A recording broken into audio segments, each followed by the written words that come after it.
Friends, 1599 days of war between Russia and Ukraine, and there doesn't seem to be any hope of peace in the near future.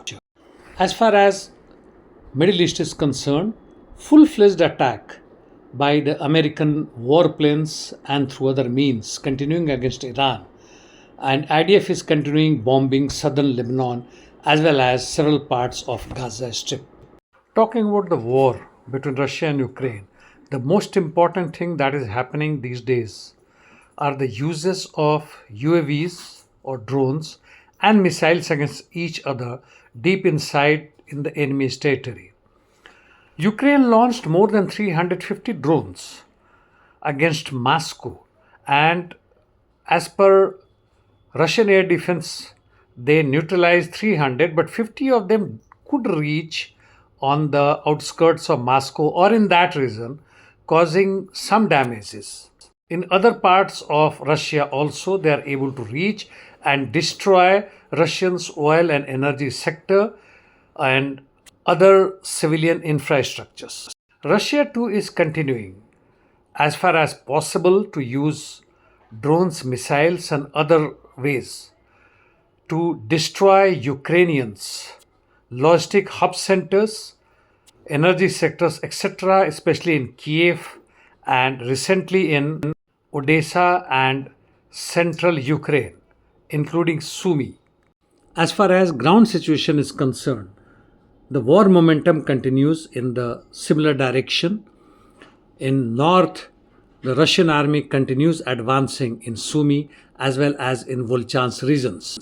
The rate of advance continues to be slow. Coming to northeast, in Kupiansk direction, fight continues in the city and south of it. Russian army is expanding its control zone, though at a very slow rate. Lyman, by and large, positional battle is continuing. In Slamian and Kramatorsk direction, Russian army has made some gains towards Malinovka. And Konstantinivka, it has started now offensive operation in several directions from the city. In Dobropilia direction, heavy fight continues near Sarhivka, Mirne and Shevchenko, while in Dnepropetrovsk, Russians have made some gains towards Andrivka. Zaporizhia remains in previous situation with Ukrainians having upper hands. Now we come to the Middle East. As far as IDF is concerned, it continues bombing southern Lebanon and several parts of Gaza Strip. The leaders are threatening that they will convert southern Lebanon into Gaza. That is well understood by them also, that they have destroyed Gaza Strip. It is no more humanly possible to live there, and still the massacre continues. US President Trump has announced that USA will control Strait of Hormuz and will charge up to 20% for safe passage of all commercial ships, vessels. Look at that. In the meantime, Saudi's warplanes targeted Sanaa International Airport with several airstrikes.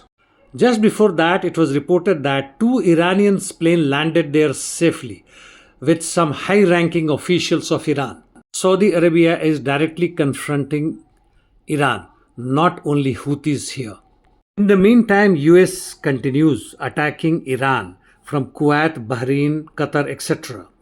There were reported explosions in Dodangah, Emedah, and several other parts in southern Iran, including Kesham and Bandar Abbas.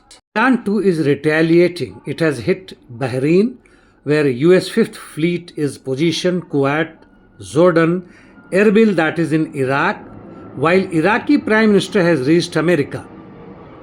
There are also reports that American naval frigate was hit by Iranian's navy in Strait of Hormuz.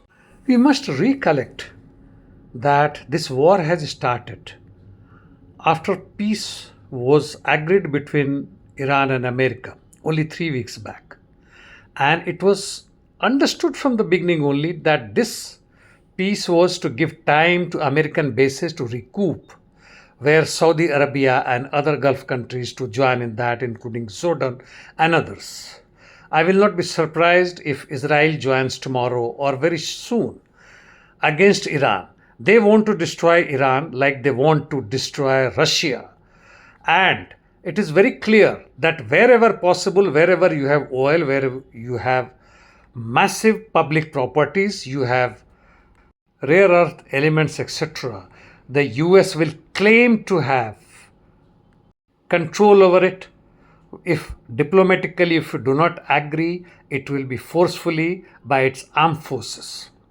Situation in other countries is not good either, especially in India, Bangladesh, Nepal. Again, people are rising, Pakistan, other Asian countries, almost all the Arab countries, and Latin American, and that includes even European Union people.